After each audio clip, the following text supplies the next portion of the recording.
Assalamualaikum warahmatullahi wabarakatuh. Waalaikumsalam. Waalaikumsalam warahmatullahi wabarakatuh. Apa kabar siswa-siswa hebat Ibu semua? Alhamdulillah. Baik, Bu, baik. Alhamdulillah baik semua. Ibu izin bagi layar dulu ya Nak ya. Yang belum presensi silakan lakukan presensi terlebih dahulu. Sudah terlihat jelas ya Nak ya. Ya, kita pada pertemuan kali ini kita akan belajar tentang teks persuasi sebagaimana sudah Ibu infokan pada pertemuan sebelumnya. Ya, sebelumnya kita sudah belajar tentang drama ya. Ya, sebelum kita mulai pembelajaran ini, semoga pembelajaran ini nanti bisa berjalan dengan lancar. Terlebih dahulu kita berdoa dulu ya Nak ya. Ya, berdoa mulai. Berdoa selesai. Nah, hari ini kita akan membahas tentang teks persuasi, yaitu di mana nanti kita akan membahas struktur dan ciri teks persuasi. Sebelum kita mulai, ada kata bijak dari Abigail Adams. Pembelajaran tidak didapat dengan kebelakang, harus dicari dengan semangat dan disimak dengan tekun. Jadi itu maksud pembelajaran sebelumnya, walaupun pembelajaran hari ini ya tidak didapat dengan kebetulan ya. Pembelajaran itu membutuhkan proses dan perjuangan dari kalian ya, harus dicari dengan semangat dan disimak dengan tekun ya. Semangat untuk belajar hari ini anak ya. Semangat Bu. Masih pagi harus ya, semangat. Ya, apalagi pagi-pagi ini harus konsentrasi. Ibu cek konsentrasinya dulu boleh? Masih konsentrasi kan? Masih Bu. Masih. Kalau Ibu cek dulu konsentrasinya. Ayo kita atur konsentrasinya sebelum pembelajaran dimulai. Ikuti gerakan Ibu, perhatikan gerakan Ibu ya. Ya, kameranya boleh dibuka. Ya. Marina menari di atas menara, di atas menara. Marina menari di atas Marina menari di atas menara. Di atas menara hari ini adalah mengelah struktur dan kebahasaan teks persuasi, pertimbangan tentang sebagai permasalahan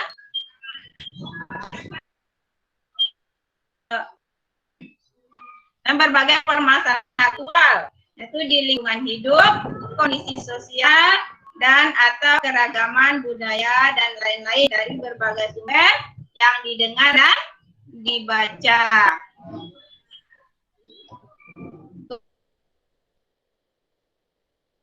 Kompetensi yang pertama, mengidentifikasi struktur teks persuasi tentang permasalahan aktual yang didengar dan dibaca. Kemudian indikator kedua, mengidentifikasi ciri kebahasaan teks persuasi tentang permasalahan aktual yang didengar dan dibaca. Ketiga, menganalisis struktur. Nah, nanti kita akan menganalisis struktur dan ciri kebahasaan teks persuasi tentang permasalahan aktual yang didengar dan dibaca.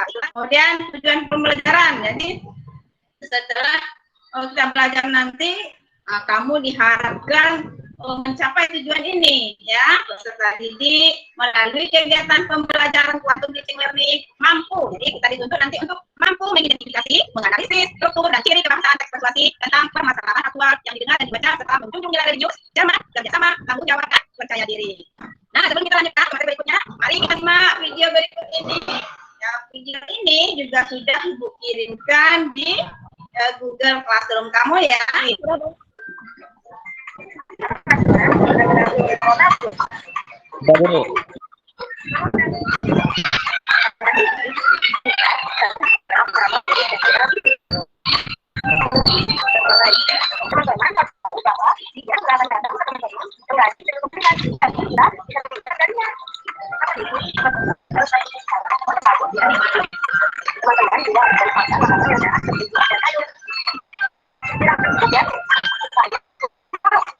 Nah, kita lanjutkan. Jadi setelah kita menyaksikan video tadi berisi tentang apa, Nak?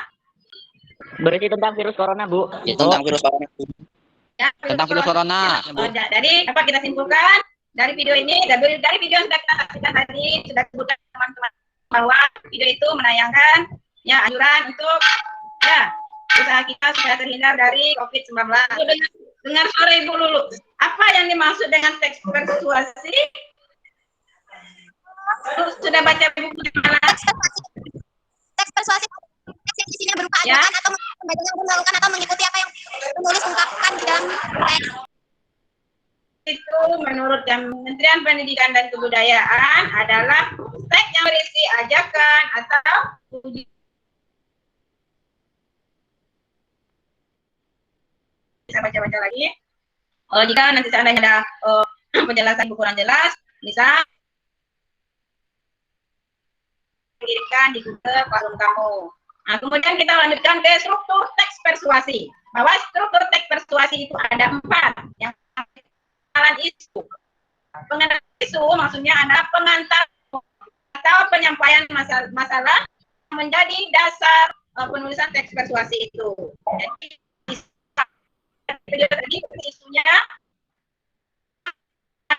corona melanda Indonesia, isunya ya. Rangkaian argumen itu adalah pendapat ya. Jadi rangkaian argumen itu maksudnya adalah sejumlah pendapat yang terkait dengan isu yang telah diperkenalkan sebelum. Jadi misalnya isunya Indonesia, kemudian argumennya adalah ya pendapat-pendapat yang terkait dengan virus corona itu maksudnya. Kemudian ajakan-ajakan seperti tadi ada ajakan ini ajakan ini merupakan inti dari yang mendorong agar melakukan sesuatu yang sudah kita tadi ke rumah tangan itu ajakan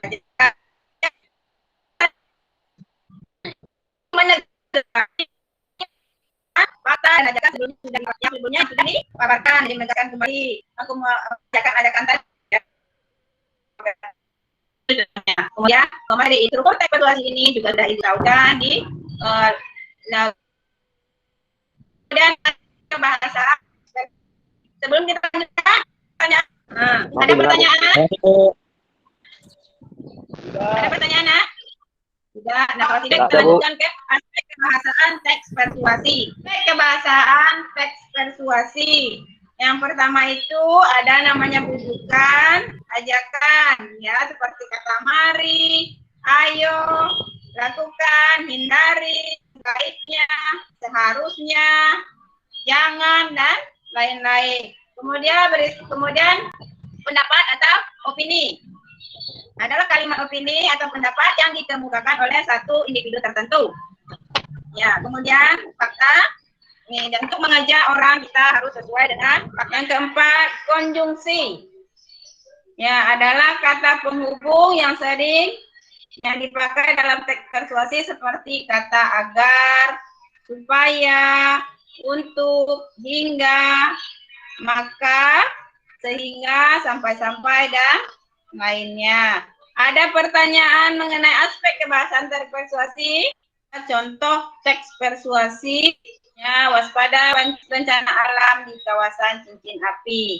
Pengenalan isunya, Indonesia terletak di tengah-tengah zamrud katulistiwa yang memberikan banyak kelebihan. Ini contohnya, kamu bisa baca sendiri nanti di Google Classroom ya. Nih, nanti kamu baca sendiri di Google Classroom-nya. Ada pertanyaan? Nah, sekarang kamu berdasarkan kelompok yang sudah ibu bagikan kemarin, diskusikanlah tentang struktur kebahasaan teks persuasi yang teksnya sudah ibu bagikan di Google Classroom dan di WA grup kamu. Kemudian kamu tentukan ciri kebahasaannya. Enak ya? Ada pertanyaan sebelum mengerjakan tugas? Kalau sudah, sekarang kita bacakan hasil diskusi kita. Ya, hasil diskusi kamu berdasarkan kelompok tadi. Kelompok 1. Silakan, Anissa, bacakan hasil diskusinya anak ke depan. Assalamualaikum warahmatullahi wabarakatuh. Waalaikumsalam warahmatullahi wabarakatuh. Saya di sini jadi perwakilan kelompok saya yang akan membacakan struktur teks persuasi. Mengenalkan itu. Juru bicara vaksinasi COVID-19 Kementerian Kesehatan Siti Nadia Tarmizi mengatakan mutasi virus COVID-19 M4K sudah terdeteksi masuk ke Indonesia. Rangkaian argumen. Itu cara menjaga virus corona. Memakai masker. 2. Mencuci tangan dengan sabun. 3. Menjaga jarak 2 meter. 4. Menghindari kerumunan. Yang 5. Mengurangi mobilitas. Yang 6. Disinfektan rendah. Yang 7. Segera mandi dan ganti pakaian serta bersih. Yang 8. Itu vaksinasi. Dan yang 9. Vaksinasi ventilasi udara. Ajakan-ajakan. Langkah-langkah untuk memperbaiki dan memperbaiki itu, kita harus mematuhi protokol kesehatan dengan cara mengikuti 3M, menjaga jarak, memakai masker, dan menghindari kerumunan. Penegasan kembali. Karena itu, seluruh ahli dunia bukan bahwa meski semangat sudah divaksin, protokol kesehatan harus ditegakkan. Itu tadi. Wassalamualaikum warahmatullahi wabarakatuh. Ya, penampilan dari kelompok 1, aplaus dulu, tepuk tangan, kerja 1. Ya, kelompok 2. Pengenalan isunya itu juru bicara vaksinasi COVID-19 Kementerian Kesehatan Kemenkes Siti Nadia Tarmizi mengatakan mutasi virus COVID-19 M484K sudah terdeteksi masuk ke Indonesia. Iya, ada satu kasus, kata Nadia kepada kompas.com Senin 5/4/2021. Yang kedua itu rangkaian argumen. Rangkaian argumennya mutasi M484K disebut jauh lebih menular, mengandung virus. Jika Anda berhubungan dengan orang yang batu atau bersin, Anda bisa menghirup droplet itu, termasuk virus corona jika orang positif COVID-19. Tulis WHO dalam keterangannya di dalam situs resmi. Yang ketiga itu ajakan-ajakan. Ingat,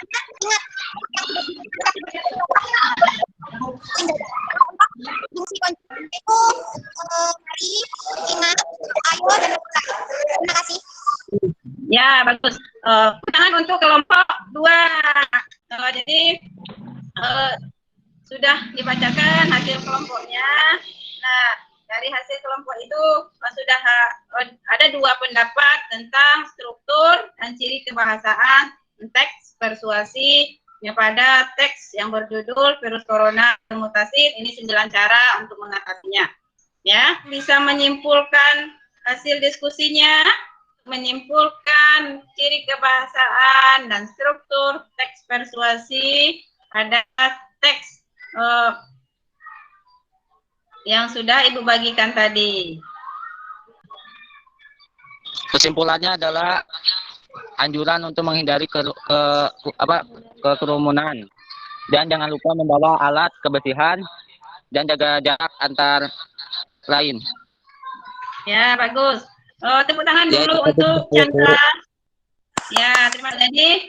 Dapat kita simpulkan bahwa dalam teks virus corona bermutasi 9 cara mengatasinya. Di sana ada beberapa struktur teksnya, ada pengenalan isu, rangkaian ajakan, dan konjungsi. Kemudian ada bahasa yang sudah disebutkan tadi oleh teman kamu. Di sana ada ciri khusus teks persuasi adalah ada kata ajakan yang seperti mari, mencuci tangan, sebagainya. Alhamdulillah, siswa-siswa Ibu sudah mengikuti pembelajaran dengan ceria dan semangat. Mari kita rayakan keberhasilan pembelajaran hari ini dengan dancing aku, kamu, dan kita. Itu ya.